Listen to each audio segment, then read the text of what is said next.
खबर है, वो कह रहे हैं कि एजेंडा क्लियर नहीं है। अब सवाल ये भी है कि अधीर रंजन चौधरी का ये बयान क्या कांग्रेस का स्टैंड बताता है? क्या कांग्रेस इस सत्र का हिस्सा नहीं बनेगी? हालांकि ये खबर आ रही है कि उन्होंने व्हिप जारी की है, लेकिन अधीर रंजन चौधरी कह रहे हैं हम स्टैंड जानना चाहते हैं, स्टैंड क्लियर नहीं है। ये बार बार सवाल स्टैंड वाला क्यों है? इसका सीधा मतलब ये कांग्रेस को लग रहा है कि कुछ ना कुछ इसमें अलग है, जो आप बता रहे हैं वो नहीं है। देखिए कांग्रेस, एक बार सुनवा देती हूँ क्या कह रहे हैं, उसके बाद आ रही हूँ, सुनवा दीजिए। स्पेशल सेशन की मतलब क्या है? स्पेशल सेशन के नियमों की, कानूनों की क्या मतलब क्या है, ये हमें थोड़ा जानकारी लेना चाहिए। क्योंकि स्पेशल सेशन के साथ साथ इतने सारे बिल पारित करने का क्यों मंशा सरकार की हुई है, ये भी सरकार की तरफ से ये स्पष्टीकरण नहीं हुई। क्योंकि स्पेशल सेशन का मतलब एक ही मुद्दे पे होना चाहिए, और दो किस्म के स्पेशल सेशन होते हैं, एक तो डिबेट के साथ और एक डिबेट पार्लियामेंट की, संविधान सभा से लेकर अब तक की, उसके बारे में चर्चा होगी और पूरे दिन चर्चा होगी। तो बहुत ही ऐतिहासिक दिन रहने वाला है। और ये जो हमारा संसद भवन है जिसे हम अब तक बैठते आए हैं, उसमें ऐसी चर्चा मुझे लगता है आखिरी चर्चा ही है। उसके बाद 19 तारीख को नए संसद भवन में प्रवेश का विषय भी उन्होंने बताया है। अब जो आपने अधीर रंजन चौधरी का बयान सुना, शहजाद जी मैं आपसे पूछ लेती हूँ, क्योंकि वो कह रहे हैं कि एजेंडा क्लियर नहीं है। ये क्यों इस तरह का एक भरोसा नहीं है? बार बार आप लोग एजेंडा बताते हैं, वो कहते हैं पहले फिर बताइए। उन्हें लग रहा है कि कुछ इसमें कोई झोल है। देखिए ऐसा है कि अधीर बाबू की दिक्कत क्या है कि उनको तो अपने लोगों पर भी विश्वास नहीं है। उनको ममता दीदी पर विश्वास नहीं है, आम आदमी पार्टी को कांग्रेस पर विश्वास नहीं है, कांग्रेस को लेफ्ट में केरला में विश्वास नहीं है। तो इस प्रकार का अविश्वास उनके लिए ये बहुत ही सामान्य बात है। और जो पूर्वाग्रह से ग्रसित होते हैं, उनको एजेंडा दिखाने के बाद, सारी चीजें बताने के बाद भी वो नहीं मानते। परंतु मेरा सवाल उनसे केवल इतना है कि देखिए सस्पेंस नहीं है, जनता ने इनको डिस्पेंस कर दिया है और जनता के हाथों जो डिस्पेंस हो चुके हैं, अब इनको बताइए, पूछे कि पार्लियामेंट में आएंगे तो क्या पार्लियामेंट संसद को चलने देंगे? पहला सवाल।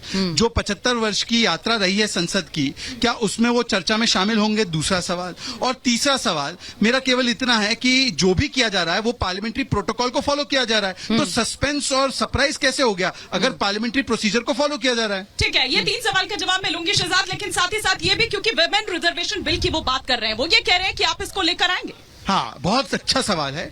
जो विमेन रिजर्वेशन बिल राज्यसभा में पारित हो चुका है, उसमें हमने ही समर्थन दिया था, तब वो पारित हुआ था 2010 में। पर मेरा सवाल इनसे ये है, समाजवादी पार्टी ने उसी बिल की कॉपियां फाड़ी थी, उसी बिल पर आरजेडी का विरोध, और जेडीयू ने तो शरद यादव जी ने क्या बोला था, मुझे उसको रिपीट नहीं करना है, इनको बोले क्योंकि सर्वसम्मति का मामला है। क्या वो लोग समर्थन देंगे इस विषय पर? हाँ या ना? समाजवादी पार्टी का वेल पर गए थे, लालू जी भी वेल पर गए थे, समाजवादी पार्टी। आज वो पहले क्लियर तो करे क्या वो इस बिल के साथ में है? हम तो साथ में ही है। और वो लटक गया था उसके बाद राज्यसभा के बाद प्रेम कुमार जी क्यों नहीं आया लोकसभा में तब? हाँ, खुद इंडिया अलायंस ने इसका स्पष्टीकरण भी दिया है और कहा है कि महिला आरक्षण बिल होना चाहिए। जब वो एक सुर में कह रहे हैं, कांग्रेस ने इस वाले बिल की पैरवी की है। एक सेकंड, वो कह रहे हैं कि कंफ्यूजन है, वो कह रहे हैं। हाँ। पवन खेड़ा ने कहा है राज्यसभा में जो बिल पारित है उसी को पारित कर दीजिए। आप उस बिल के साथ हैं, समाजवादी पार्टी, आरजेडी, क्योंकि रामगोपाल यादव जी का अलग बयान है।